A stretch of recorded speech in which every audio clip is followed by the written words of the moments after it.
What's going on? I should have wore a hat, guys. My hair is already messed up. What's going on, college hoops heads? This is another edition of, I guess it is another edition of the Center Hub. You either watch this on our YouTube channel or our Twitter page. We are doing our college basketball conference previews. We are here with Tuck Clarry from Heat Check. We are previewing the WCC, and the MEAC. Guys, we are live. There's no editing any of this. The WCC and the MEAC, because Tuck is writing those two conferences for our college basketball season preview magazine. If you're watching this on YouTube, the link is in our bio. If you're watching this on our Twitter, it is in our pinned tweet. Go purchase it, pre-order $12. We have 15 different of the best college basketball journalists that there are, writing for this, interviewing coaches. And again, Tuck is doing the WCC and the MEAC, so that's what we're talking about today. Tuck also has some insightful conversations with some WCC coaches that we will talk about as well. But my name is Stephen Bagell. I'm joined by Julian Mendelsohn, my co-host today. And again, our special guest, Tuck Clarry. Tuck, how are you doing today? Doing great, fellas. It's finally here. You get that first couple weeks of college football. September, baseball's in full swing, but boy, it just means we're that much closer to college basketball, and I can't wait. So this is actually an all Philadelphia podcast. Tuck, Yes. Tuck, did you graduate from Gonzaga? I know you're a Gonzaga guy, but did you? Yes. Okay. I'm from Spokane. Have covered the Zags for about, I want to say 5 or 6 years. Went to school there. So, but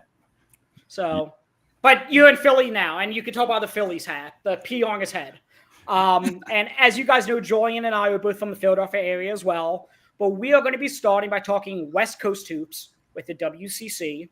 Before we get started, Julian, how are you doing today? I'm doing good, man. I am excited for the WCC this year yet again. I guess I'll kind of kick the conversation off by starting with that. It feels like the more and more, the teams are coming over there. Gonzaga being the team to beat. It just feels like every season the conference is getting better.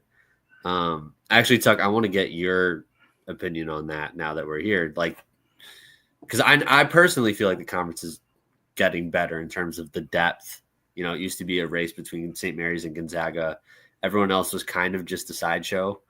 But do you think the last couple of years that the depth of the conference has improved, and are there some teams that you think are going to make a run at it this year? Yeah. So I think that the depth has absolutely gotten better. Even though we haven't seen maybe the tournament bids that suggest that, a couple years back, San Francisco made it. And that was a big deal to get 3 teams in. Back when BYU was there, that was another thing. So getting back has been a big thing. But of course, this is also the swan song year. The Pac-12 is going to be back at it again next year with Gonzaga, Oregon State, Washington State leaving. So we get Seattle into the mix. There was that time period where Grand Canyon was flirting, but that's long gone, obviously, and they're headed to the Mountain West. But in terms of depth and talent, I think there's still a clear tier of schools that are above everybody else, but those schools that are at the lower tiers, thanks to NIL, thanks to international recruiting, and that being a viable path for players from overseas, we have some of the most shockingly unique and diverse group of rosters that I've seen in a minute in terms of how many Lithuanian players, how many Serbian players there are. It's chock full of 20-something-year-old dudes that have been buckets overseas, looking to have a good career over here before heading back. So, actually, I'm trying to pull up right now San Fran's non-conference schedule. I want to talk about that because we're going to obviously talk about Gonzaga. We're going to talk about St. Mary's. Those are typically the cream of the crop most years. Want to talk about the WCC. St. Fran, Tuck already alluded to it, has, made a March Madness bid or received a March Madness bid. But I'm trying to pull up there. I have it. I'm trying to share my screen here. Let's see. Okay. Can you guys see that? Yeah. Okay. This is how you schedule. If you're Chris Gulferson and you want an at-large bid, as a third bid in the WCC, maybe second, depending, how good. I think St. Mary's is going to still be very good with, we'll talk about it, Polius, last name, Morauskas, and I think Mikey Lewis is going to take a step. But San Fran as the third fiddle in this WCC, you have Memphis. That's a true road game. Utah State is a great Utah State's a great exhibition game. You're going to see where they're at in terms of a team that was a tournament team last year. I'm looking at this Minnesota, then you do Colorado, and then either if you win that or lose that, Nevada or Washington is going to be a good test. Mm-hmm. Mississippi State, those are both neutral. Mississippi State is, I think, considered a neutral, but it's in Mississippi. Right. At St. Louis, Loyola Chicago. They have enough, enough bites at the apple, I would say, to, get quad 1 and quad 2. They still probably have to be, if between Gonzaga and St. Mary's, I still say they probably have to go 2-2 in those 4 games. But, this is how you schedule if you're a mid-major, truly trying to, get an at-large bid. I think it speaks entirely to the confidence that this coaching staff has for their roster as well. And Gerlufsen, when I talked to him, he spoke really highly of his assistants getting this done. They have so many bites at the apple with this schedule. I think also there's some favorability in terms of this being on some neutral sites. Getting those neutral sites rather than having to go and be a bye game in another team's gym is huge. And this San Francisco team, I think there's probably about 3 or 4 tiers in this conference that and San Francisco and St. Mary's are in their own tier. And I'm not ready to call San Francisco a third fiddle because honestly, San Francisco's roster construction, after Gonzaga, they're the deepest team in this conference. They have so much talent from top to bottom. They did a great job of replacing guys that they lost. They lost Malik Thomas. He's at Virginia now. They lost Marcus Williams. But their ability to retain talent and get new talent, whether that's the transfer portal or from freshmen, is honestly staggering. And it's super rare for a school in a mid-major conference. I would say that San Francisco probably has the second best NIL in this conference, but I mean, it's still the fact that they were able to get Tyrone Riley back after he entered the portal and convince him to stay is absolutely massive. Gerlufsen could not speak highly enough about Tyrone in terms of just the fact that he thinks that he's going to take another step, develop other ranges of his game. He was a pretty decent 3-point shooter, despite kind of an interesting or idiosyncratic shot form. His stroke, he has a little hitch to it. But in terms of shooting, that 3-point shooting, Gerlufsen said was the number one thing that they were working on with Tyrone Riley. And he said, look, he's not going to be surprised if he's a 40% 3-point shooter on volume. And if Tyrone Riley is a 40% 3-point shooter on volume, that answers a lot of questions on who's going to take over the scoring from Malik Thomas. San Francisco was one of the worst or poor interior defensive teams in college basketball last year. They're giving up, I think, close to 58% or well over 50 at the rim. And it was kind of a sieve. And they just found an ability to find some potential rim protection or develop some guys. They got the Pitt transfer, Guillermo Diaz-Graham, to try and develop him out. Gerlufsen said that he thinks that there's more to his game than what we saw in Pittsburgh in terms of developing that out, becoming a 3-point shooter. San Francisco is just a team that loves to score from the perimeter. They got Junji Wang back. He's a terrific wing forward 3-point shooter. And then I would say a lot of the season depends on if Ryan Beasley is able to take on a bigger role and lead the team. I went to a couple San Francisco games last season, and throughout that, you could see Gerlufsen pep talking Ryan Beasley because he knew how important he was last year, trying to convince him or talk him up to shoot the ball more, trust his shot more. He largely played a facilitator role when he was out there last year, but Gurlesen was super confident in giving him the keys this year. And then, they got, like I mentioned, their ability to recruit. They got Legend Smiley out of Washington, who before the NIL days, before the transfer portal days, where you had to kind of get to a spot and wait for your chance, San Francisco has totally maximized the idea of, okay, you're going to play here for 1 to 2 years, maybe more, but you're going to be able to play right away. You're going to get an opportunity, and that could open the doors to play at bigger schools or go pro, whatever it is. And Legend's that kind of caliber player. He gets a lot of comps to Tyrone, which makes that an interesting platoon. And then they got Wei Zhao from Overtime Elite, who's going to be an interesting guard in terms of how he develops. And then I think what is one of the more slept on things is the fact that they got Newberry back, the 6'7" wing as well. And then, we'll see what happens. But there was a lot of hype about Mookie Cook when he was coming out of high school. He was in that LeBron movie. And, if there's a chance he gets back, San Francisco is not a bad place to try and get that development back on track.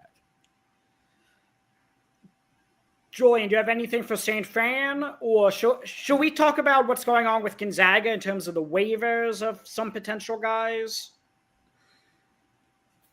Yeah, so I will say I'm very excited for San Fran.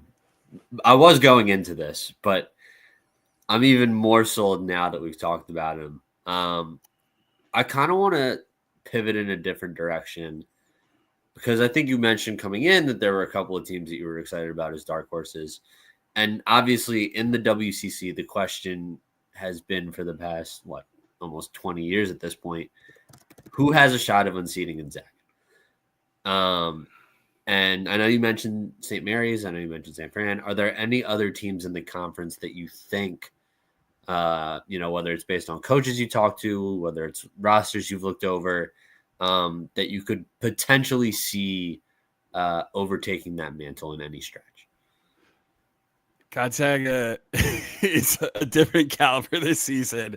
This is probably the best Gonzaga team since they got to the national championship a few years ago.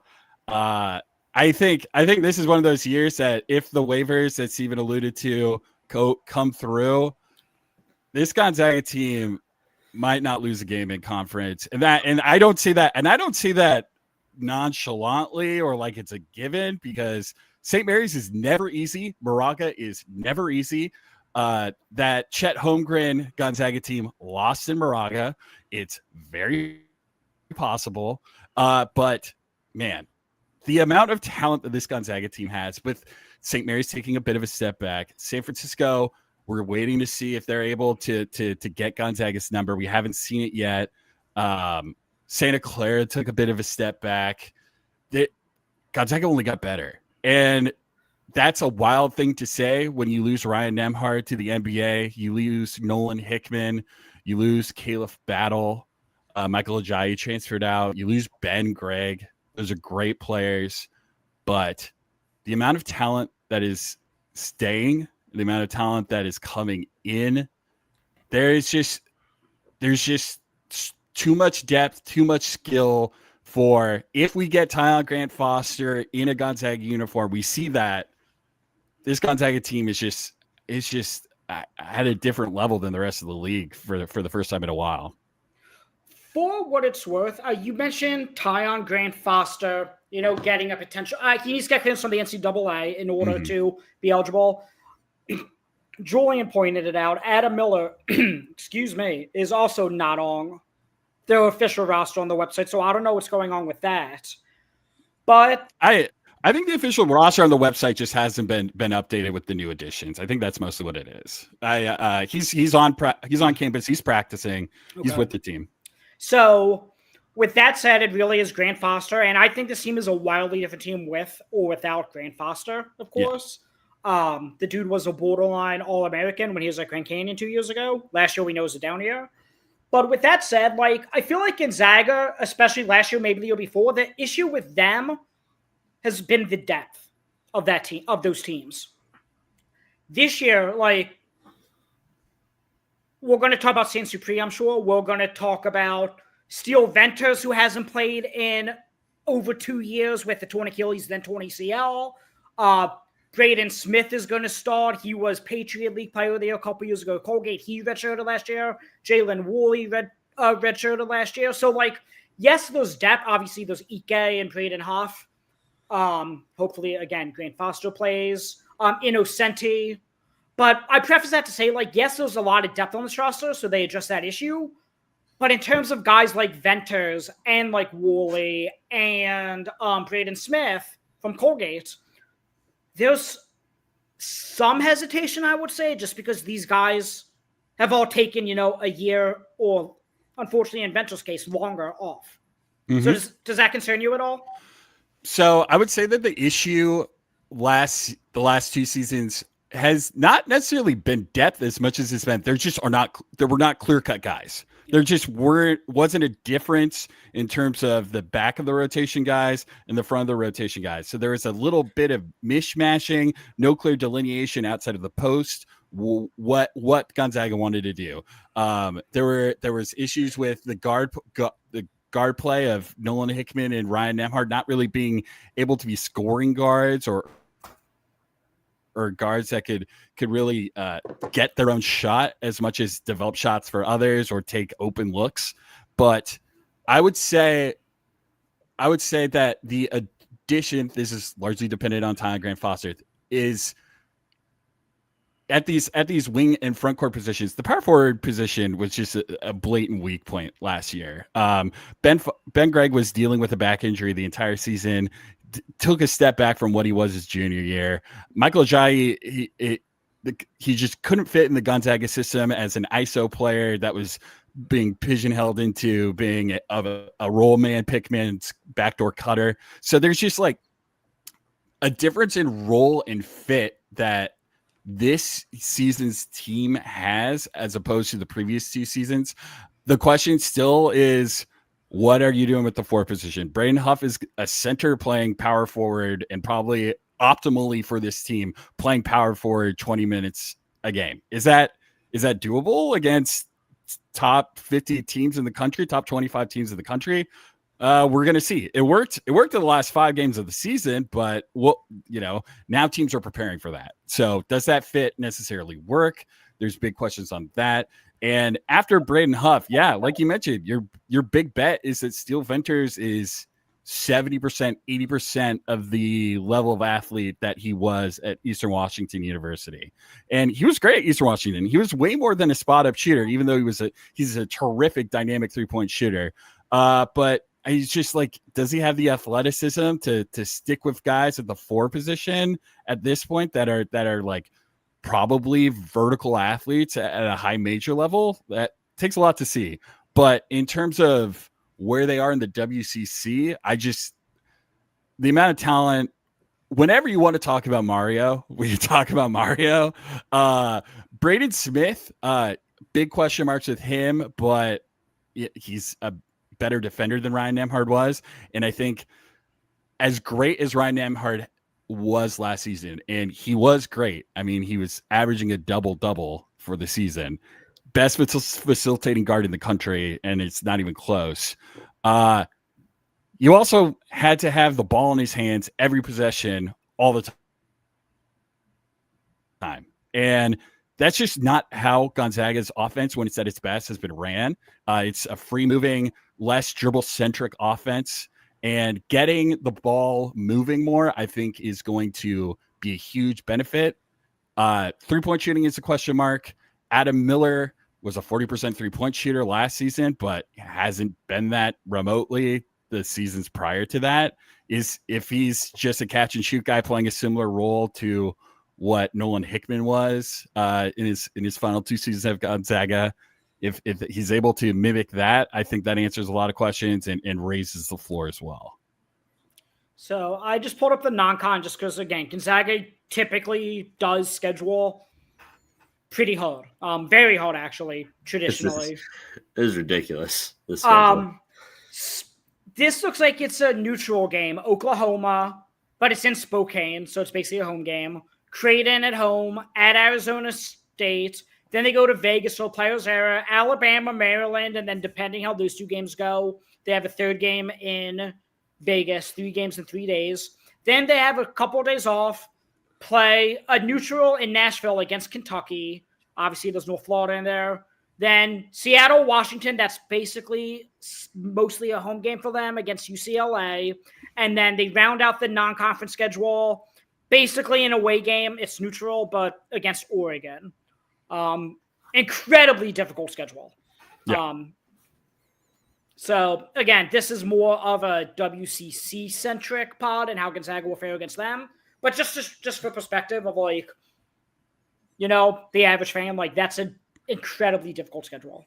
Yeah, and that's a schedule, again, I'm going to say this, the same thing that I said about San Francisco. That's the staff confident that this team is going to be in that protected seed category of team should they have all their pieces at the beginning of the year.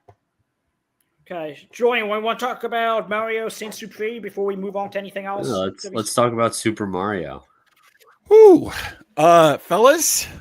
When it was announced that Gonzaga was interested or talking to a ACB team, which is one of the 3 best basketball leagues in the world, about getting one of their young stars to come overseas to Spokane, Washington to play for them, I was intrigued. Gonzaga obviously has had great success with international recruits. I guess you can kind of say that Domantas Sabonis isn't fully an international recruit. He was playing overseas. He was playing in the ACB. But Sabonis, Rui Hachimura, Shemek Karnowski, Killian Tilly, the list goes on. An extensive list dating back to the beginning of their run as a perennial NCAA tournament team. Mario Saint-Supré is potentially outside of Sabonis, the most developed international recruit they've ever had. And he played more minutes than Sabonis did for his team when Sabonis was an incoming freshman. And I think that it's kind of lost on folks because just international recruiting is kind of difficult to peg. Mario, in terms of level of prospect, he's a 2nd round fringe player right now. He chose Gonzaga and he chose this path because playing in the ACB on the club that he's contracted with, he wasn't going to really get a shot in terms of minutes and everything to be a lottery pick or 1st round guaranteed pick over there. So he said, screw it. I'm going to prove myself by playing college basketball in the States. Get more eyeballs on me as a prospect for these NBA teams. 6'5", and the first thing you're going to see is that he's a dynamic passer, a dynamic finisher. He's just electric in the fast break, but it's no hyperbole that Spain is treating him and his teammate Sergio Lorea as the next Ricky Rubio. And he's that level of prospect with the fact that he's playing substantial minutes in ACB as an 18-year-old before coming to Gonzaga. He just played Eurobasket, and there were a handful of college basketball players that were invited to try out for the Eurobasket teams, and even fewer got any minutes. He got significantly the most minutes of any college basketball player that was eligible for Eurobasket. He is just a incredibly special talent. The way that Spain media talked about him choosing to come to college basketball, it was like a national tragedy in terms of what's going on with ACB and our development path, that, you know, our stars are choosing to go to play in the States. And he is plug and play instantly. I started off thinking that he would gain some minutes and we'd be able to see about 2 to 3 years of him at Gonzaga. I hope we get 2. I hope college basketball gets 2 years of him, because I think that he could legitimately be up for player of the year conversations if he's a sophomore in the United States. But he is instantly a plug and play 12 point per game with 3 to 4 assists per game. He's a dynamic rebounder. He's one of the best finishers I've seen in terms of 18-year-old recruits, not in terms of like explosive dunking finishing, but his ability to read the defender, change pace, take a half step, slow it down, speed it up. If he sees a lollygagging defender, he runs straight through him to pick up an and one. He is sensational in the transition. He has unbelievable court vision. I think a storyline that's going to be fascinating is Mark Few's probably one of the more regimented disciplinarian coaches in terms of playing the right way. I'm fascinated to see what Mark Few does with the amount of behind the back passes he's going to see, with the amount of no look. Like if you just pull up the Eurobasket highlights, there's just highlights of him no look passing in a game where he's playing against Giannis Antetokounmpo and he is juking Greek guys out of their shoes, passing it to the corner. The guy's drilling a three. It's just sensational stuff to see day in, day out. He's probably going to raise the bar in terms of defense for this Gonzaga team, and this is a Gonzaga team that's going to, it's the offense is always going to be their bread and butter, but the defense is probably the best since that 2021 team. They don't have the rim protection that they had the year after with Chet, and that's going to be the biggest question mark. But Mario is a dynamic guy in terms of reading passing lanes both ways. He's terrific in terms of running the court. He gets put back dunks as a 6'5" guard. He's just a freak. He's a special player. I was talking to you guys earlier.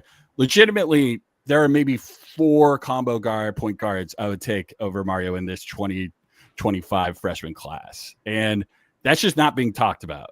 It's if everything translates, this kid significantly raises the bar for this Gonzaga team, and it's the X factor for them. That was a speech. That was a Super Mario speech. I've been watching highlights for a minute, man, and like he's just such a dynamic player. It's gonna be super fun to see how he gains his bearings in college basketball, especially with that tough schedule. Let's pivot a little bit because we've spent a lot of time talking about Gonzaga, San Francisco. I want to get your thoughts on some of the other teams in the conference and what we can expect, outside of that top 3, even what we can expect from St. Mary's. Based on, I know you talked to a few other coaches in the conference. Did they give you anything in terms of that?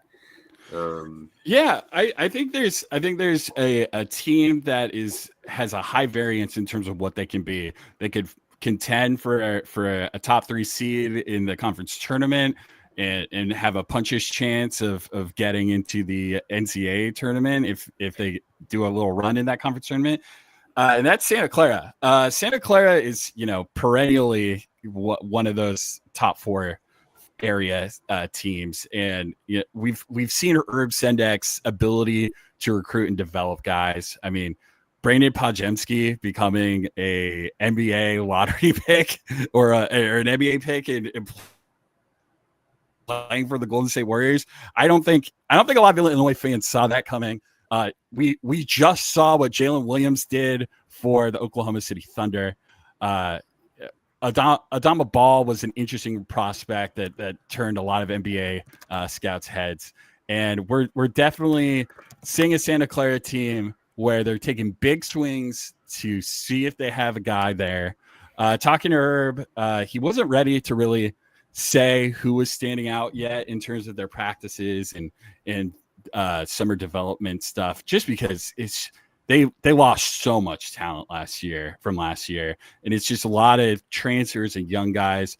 But they've got an super interesting freshman coming in from France, Noah Badabinga, who is just a super long, crazy athletic guy who could turn into something very nice. But it's just a question of is that this year or is that 2 years from now? And then they have some reclamation projects in terms of they got Garrick Norman, who was a redshirt sophomore. He was with Michigan State last season. They really like that Chris Tajo kid from Montreal that was with Iowa last season. But yeah, this is a team with a lot of question marks and a lot of guys basically figuring out the pecking order in terms of who's going to be who.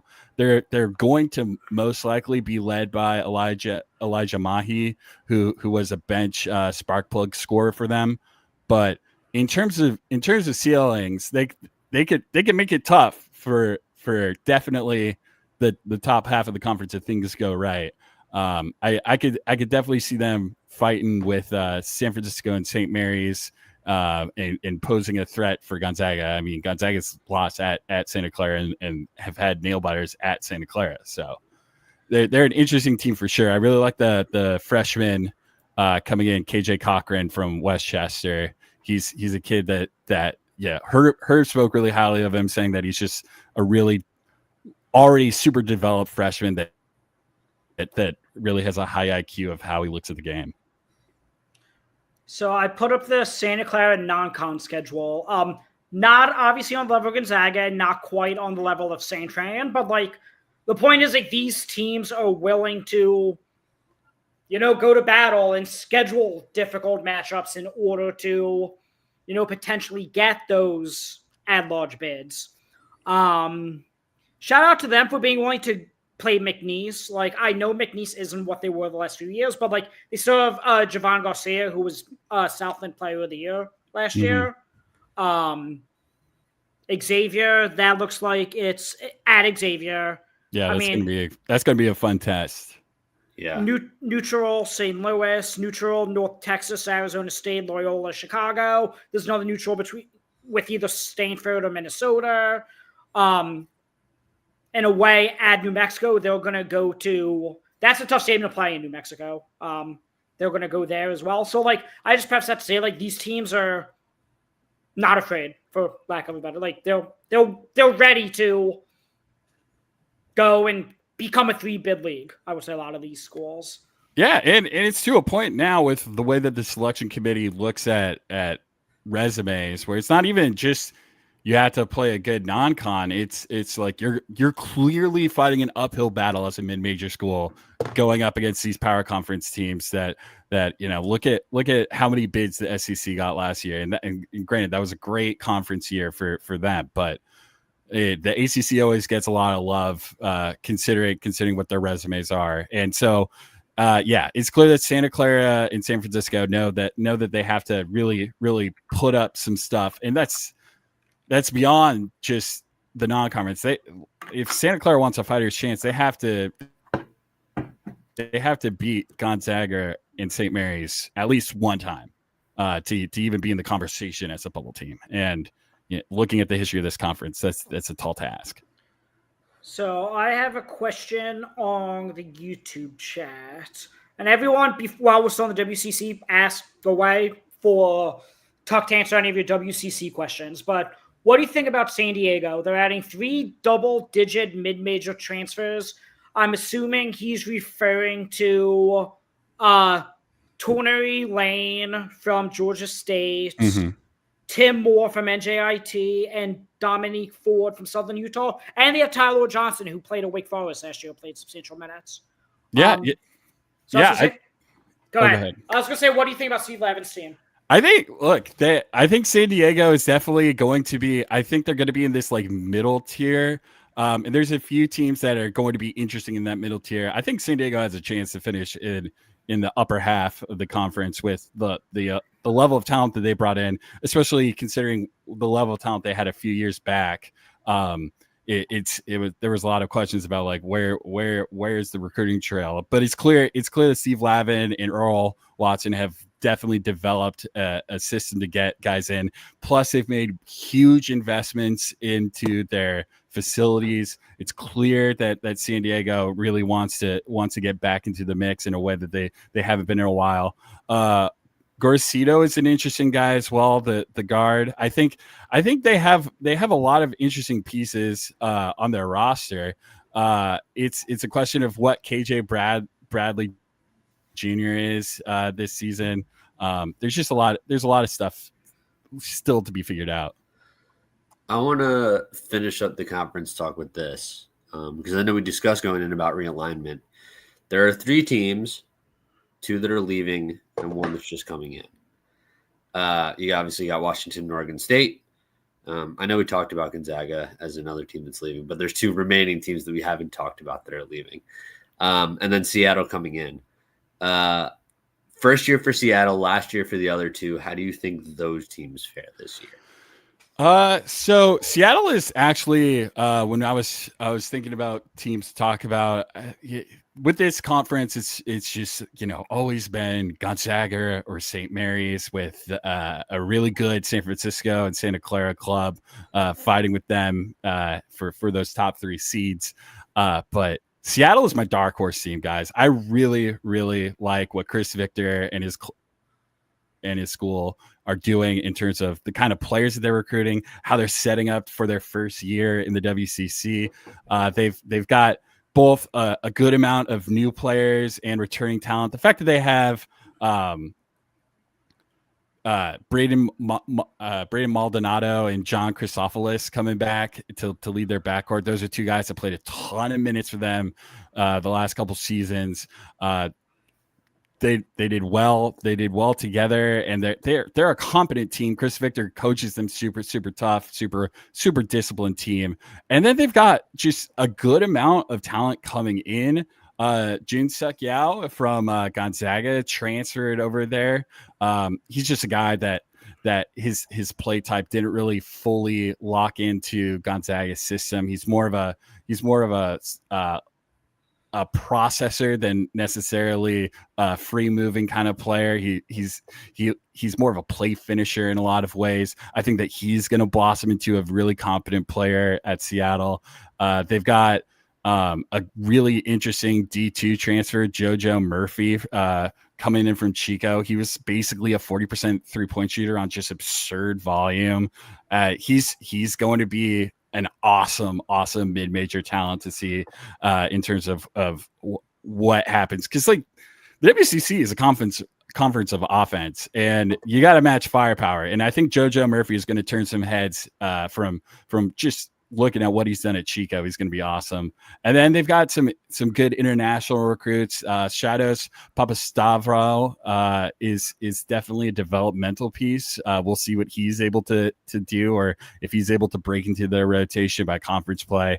I really like Yuto Kawashima from what I've seen from his international contests. He's done he's been a part of Japan's U19s teams. Yeah, I think Seattle is going to maybe surprise some people because in terms of them arriving to the scene while Washington State and Oregon State are leaving, I'm fascinated to see if Oregon State is able to fire on all cylinders and have the amazing international recruiting experience that they had last season, because they were significantly better than pretty much anyone thought they were going to be in terms of who's going to replace all of that talent that left as soon as the Pac-12 ended.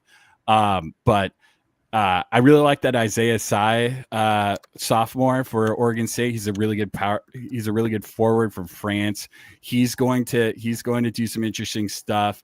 Chris Haslam, the assistant coach for Oregon State, is just a terrific recruiter for international guys. So they lose Parsa, they lose Ratai. So there's a lot of questions about what they're able to be. Washington State is interesting as well, because they didn't really find near the replacements that you'd like for the fact that they lost Cedric Howard, who granted didn't play the entire season, but I don't know. Washington State is going to be an interesting team to see in terms of if their defense is able to come together, because David Riley has been a solid offensive coach, especially considering how many injuries he had to persevere through last season. But I'm interested to see who steps up for them, because there's just like not a clear primary scorer on that club. Any Steven, anything else we want to talk about with the WCC, or is it MEAC time? I will say it's just worth noting. I didn't UC San Diego just accept an invite to the WCC the other day. So yeah, again, that's not till what, UC 2027? San Diego.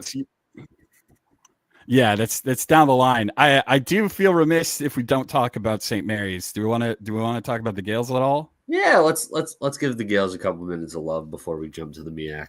So I said earlier that I put San Francisco in a tier with St. Mary's, and I've been tossing and turning about whether or not San Francisco can pull an upset and be the second team in this conference and potentially the second bid. And that's only because St. Mary's had lost just so much last season. Granted, they've got a terrific amount of incoming players in terms of they got a top 100 recruit in Dylan Shaw. They have really solid developmental younger guys, obviously Mikey Lewis. But there's just a lot of questions they lose their 2-time WCC player of the year, Augustus Marcellonis. They lose the defensive player of the year, Mitchell Saxon, both graduate. And that's just a lot of talent to lose. And I say that with the caveat of I think that we have this conversation with St. Mary's every couple of years of, okay, well, this is the time that they take a step back. They can't do it forever. There's just got to be a point where you develop guys into being upperclassmen to take over. And then, you have a walk-on like Tommy Cusey who becomes just an all-conference player. This St. Mary's team has like a fascinating number of results possible to them. They're always going to be one of the best coached teams in the conference, one of the best coached teams in the country with Randy Bennett. Their offensive rebounding ability is just absurd. They're just going to win the possession battle against you. You just have to outshoot them. That's your only hope. They're gonna squeeze the air out of the basketball and force you to play how they want to play. I said that there's a chance that Gonzaga goes undefeated, but I'm not saying that confidently. I think the Gales are just a team that has this disciplined approach that is just tough to break free from. But they have perimeter scoring to kind of put up a fight. They don't have a point guard on their roster. Mikey Lewis is a shooting guard. Undersized shooting guard, but a solid shooting guard. He's going to take a step forward, like you mentioned, Steven, earlier. But there's just a question of who's going to be bringing the ball up for them that I think is more of a question than I think maybe Gales fans want to admit. Harry Wessels, he was great in spot minutes. Randy Bennett, when I talked to him last season, said that he was reminded during that Gonzaga game down in Moraga, I don't play Harry Wessels enough. Well, now Harry Wessels is a starting center, and he's a guy that has a high fouling rate. I mean, so do the other notable bigs in this conference, Graham Ike and Brandon Huff. They foul a lot, but Harry Wessels is able to replace Mitchell Saxon, and Mitchell Saxon was a marathon man last season, considering how many minutes he played. So that's a big question. I really like the freshman Lithuanian Montas Juzenis, I believe is how you pronounce that last name. He's a dynamic 3-point shooter. And then it's just a matter of is Paulius Morauskas going to be the player that we all thought he would be. He was great. He was really great to start out this season, and then he kind of tailed off in the final stretch of the season. So a lot of question marks, but I feel like with college basketball in general, there's a lot of question marks this year with the clubs.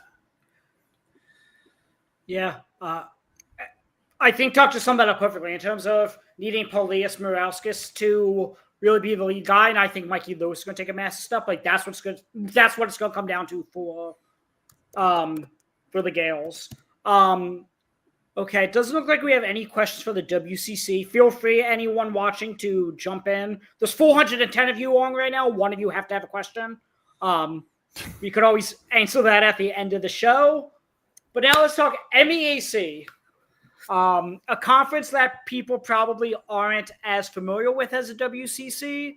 Out of every conference, according to Ken Palm last year, they were 29th out of 31, just in terms of their average net rating. I would like to follow that up by saying it's also a conference that the MEAC has never seen before because they lost all 15 of their all-conference players. All Crazy. 15. Not a single all MEAC player is back. Yeah, the roster attrition is absolutely wild when researching this conference and putting together a preview for this. There's just so many moving pieces, and there's so much you have to just kind of project of like, okay, what is this guy that was in the Patriot League on the ninth best Patriot League team that's going to now go from playing about 20 minutes a game, maybe 16 minutes per game to no, he's the starting point guard now. He is the starting point guard for this MEAC team, and they're going to roll the ball out and figure it out. There's just so many moving pieces, which is why like I kind of like either the head coaches that you just absolutely trust in that conference and the programs you absolutely trust in that conference, or with just the luck for Howard just getting Blake Harper left, but you get Bryce Harris back, and Bryce was the MEAC preseason player of the year pick for the conference, and then he only played 6 games before dealing with injuries and sitting out. So I think for me it's just a question of like what programs you trust versus where is there some roster retention and just ability to develop from year over year. So I want to follow that up. First, actually, before we answer the question of can Howard win the league, obviously the 2 clubs from last year that I think are worth mentioning in terms of top of the league right now, probably Norfolk State, despite all their transfers.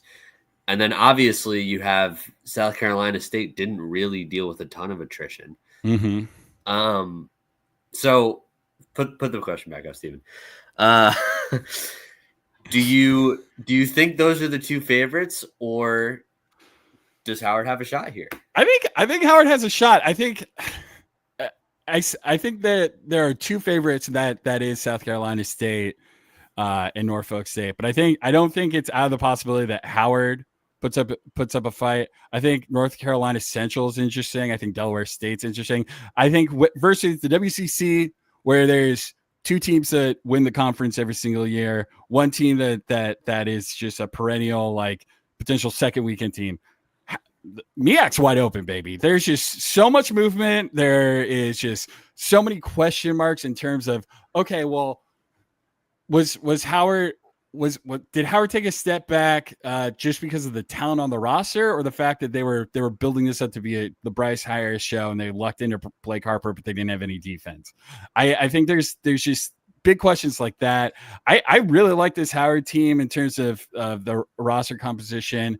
They not only have Bryce Harris come back, and like, by the way, in terms of players that you look for in these conferences to like buoy teams, those like bottom 25th through 31st conferences, you're looking for efficiency from players. And when you find efficiency, you kind of stick with it. And Bryce Harris is just a smooth, efficient player. He averaged 16.6 and 7.5 rebounds his last full season, junior year. The fact that he's a graduate student and he's a developed player is a huge thing for them. He shot 35% from 3 over his career. In those 6 games, he kind of took a dip, but last season. But there's no reason for me to believe that he's not somewhere between 35 and 38% from 3. And then it's just a question of, for all of these teams. Cam Gillis is coming over from Lehigh to probably be the starting point guard. Not a super efficient player, but maybe going down to this level kind of helps him become more of a consistent scorer from outside. Trevell Bryson is an interesting player. He's going to have to take on a bigger role. He was kind of the Robin last year with Blake Harper, who went off to Creighton. He scored 10.5 a game, shot 51% from the field, which again is just like, if you can find efficiency, you got to take it. Howard has a lot of returning pieces. Obviously the Blake Harper transfer hurts, but they have interesting pieces. Isaiah Brown, he didn't play last season, but he's a solid backup point guard that I think is going to be interesting. And then BJ Powell, I want to see, he's from Jersey. He's a sick lefty shooter. He's like watching his high school film. I'm excited to see what if he's able to take a step up. And I mean, like with these smaller conferences, you just gotta love like the 6'3" to 6 to 5'10" guards that are just lighting it up. And I think Howard's got a good number of that. It's just a question of, can their defense be there? Can they're where there is size on other teams, can they make up for that? They're going to rely on a lot of like 6'5" wings and forwards, which may be an uphill battle. Steven, any follow-up? Let's talk about Norfolk State specifically. Okay. Yeah. I mean, Robert Jones's teams are traditionally, the best in this league. Mm-hmm. So, I mean, what should we be able to expect from them? I know I'm blanking on his name. They had the guy go to Grand Canyon. Blanking on his name. Yeah. They had a few guys leave. They had a few guys leave. They had everybody leave. Yeah. The core of that team. I mean, they're going to be playing 5 transfers to their starting lineup most likely. Like, Ings is gone. Meding's gone. Who's the other dynamic? They had another dynamic guard on that team gone. Yeah. I mean, they lost seniors as well, so it's just a clean slate, and they're gonna have to trust in UNC Wilmington's transfer Elijah Jamison, who only played 4 games last season, but he was a solid piece for Milwaukee the year before. He's just kind of like a microwave scorer. I think his efficiency was hit or miss at Milwaukee his 2 years there, but I think he's gonna be able to light up perimeter scoring with this new scenery. They got Anthony McComb, who's also a solid scorer. He's an efficient player, which is great. He's transferring in from New Hampshire. Deion Wright Ford is going to serve as probably a spark plug piece. He may start. He was a double figure player for Texas A&M Corpus Christi. But yeah, there's just like a question of, is Keontae Lewis, the transfer from Wagner, he's 6'8". Is he's going to be the guy that's able to kind of secure and be a rim protector kind of player in this conference? He's athletic enough to, just a question mark if he's up for the task. I guess while we're talking about Norfolk State, I think the piece that's going to be super fun is there's 2 freshmen in this conference that I think are going to serve like substantial roles for their teams, and one of them is out of New York City, Ahmad Torrance. He was a 3-star out of New York. He was I believe 247 had him as like the 8th ranked recruit out of the state of New York. He's just He's such a fun bucket. He's a combo guard that's able to facilitate and score. He led his team in Manhattan to win the Burroughs high school championship.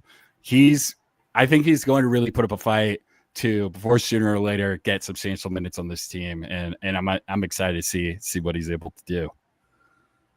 Who's your other freshman while we have you? I really like Noah Treadwell. He's coming in from Georgia for South Carolina State. South Carolina State, with the amount of retention that they had, like you mentioned earlier, it's gonna take some time maybe to get into the lineup fully and get a lot of usage. But he's a silky smooth sharpshooter out of Georgia. He's able to do a lot, and he's a high caliber player and a savvy player as well. For what it's worth, I know Julian alluded to it when we started talking about the MEAC, but not only is there not a returning player that was on MEAC last year, there's not a single double-digit scorer returning. The leading scorer coming back is Christopher Flippin from UMEC, who averaged 9.9 points a game. Number 2 is Jonathan Dunn, who averaged 9.8 points per game, but he also was an in-conference transfer from Coppin State to NC Central. For what that's worth. Yeah, in terms of surprise teams, there is a third freshman. I'm gonna call this guy out. Jalen St. Clair. It's a question of if he's able to get big usage because Ponce James is back with Delaware State, but Jalen St. Clair's the 3-star freshman as well. He's super confident running an offense. He's a good distributor, and he's very deliberate and smooth getting to his spots on the court in terms of offensive ability. But Delaware State has a good chance of potentially finishing in the top 3 of the conference in terms of the kind of caliber of players they have. I think Ponce is going to take a huge step forward. He was a solid player last season for Delaware State. The last 2 months of the season for Delaware State, playing more of a reserve role, he scored 7 points per game and shot 38% from 3. From everything I heard, in terms of these like summer camps he's attending, he's turning heads there. And then they've got an intriguing international player, Adamar Santos, and then a transfer from St. Francis, Miles Webb, who are going to be some considerable length in a lower major conference. They're both 6'8" and long. And then they've got Kamian Shell, who is a transfer from NC-A&T, who he shot 39% from 3 last season. So getting guys who can not only athletically get to their spots and finish, but having shooters around them is going to make this conference pretty interesting, to say the least. I was going to say, in like conferences that are usually this lowly ranked, like for KenPom, for example, it's either a crapshoot or it's one team is good. Like when we did OVC on Tuesday, I'm fairly certain Little Rock is going to win that conference because they're just so much head and shoulders better than the rest of the teams. This one seems to be one of the ones that could be a complete crapshoot. Yeah, and I mean, like their conference tournament is always a crapshoot. Yeah.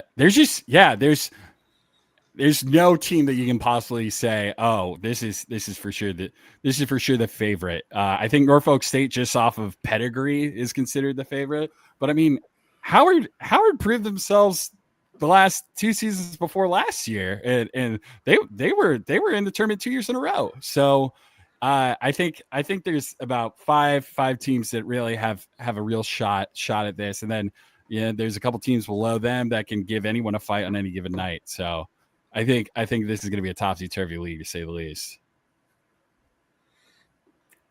Okay, Julian, do you have any follow-up, or should I do this question on the screen? No, I think it's been summed up pretty well, but hit us with this question. How did Morgan State end up with Walter Peggs, averaged 26 points per game at Division II? Feels like a sleeper potentially for our conference team. Yeah, I was gonna say, do you know anything about this guy, and what should we know? He's a freak. He's a 3-level scorer, really. He's athletic enough to get there. He's definitely an interesting sleeper.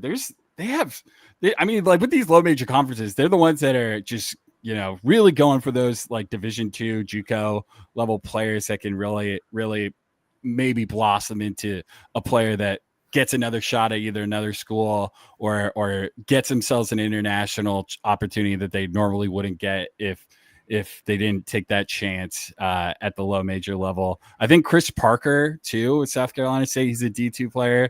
Here, an honorable mention, All-American. He's a solid rebounder and defender, and he can absolutely score, too. But, yeah, I mean, like, Walter Peggs is somebody that could absolutely blow up. Okay. Julian, do you have any follow-ups? No, I am excited. You know what's funny? I'm more excited to see what happens in a conference like the MEAC, where you have no idea what's going on, than I am to watch Gonzaga in conference. And that's weird to say. Well, I mean, like, 30-point games aren't that fun. Let me tell you, living on the East Coast now, staying up till 2 a.m. To see a game that was over with like 8 minutes left in the first half. Not that fun.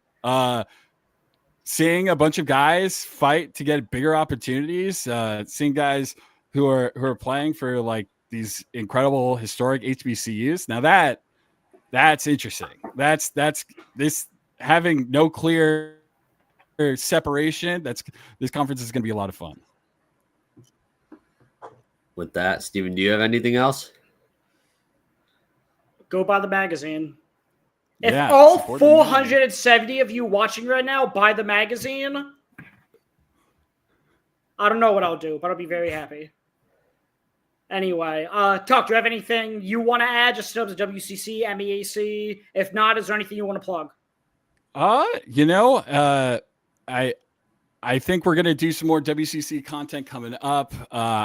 If you're a Gonzaga basketball fan and that's how you ran into me or outside of you two, if you want to know more about Gonzaga basketball, subscribe to the House of Krause, HOUSE of KRAUSE.substack.com. We're going to have a bunch of content coming up to preview that season for the Zags. And yeah, I appreciate you guys having me on, and I love talking hoops. So I'm just more giddy about it finally being closer and closer to October than anything else. Well, we appreciate you coming on, but we also appreciate you taking. It takes a lot of dedication to write for the magazine. So we appreciate you taking the time to, write up 2 conferences as well. Happy to do it. Yeah. So, okay. You can follow me on Twitter at @the_NBAGEL. That's NBAGELL. You can follow Julian on Twitter at 12J Mendel, MENDEL. You can follow Tuck at Tuck Clarry. That's Clarry with 2 R's. Otherwise, we're doing this every Tuesday and Thursday. We're previewing 2 conferences each stream. So 2 on Tuesday, 2 on Thursday every week. Up until college basketball season. It takes us right up until opening days on a Monday. It takes to the Thursday before. So be on the lookout. Stay tuned. Otherwise, as Tuck said, like October, especially November 3rd, can't come soon enough. Myself, Julian, Tuck, the Center Hub, we're out. Go order the magazine. Pre-order. It comes out October 13th, a little over a month from now. 33 days to be exact. Go buy it. $12. Julian didn't do enough of his writing yet. That's why he's making that face. Otherwise, we will talk to you guys next episode. Thanks for listening.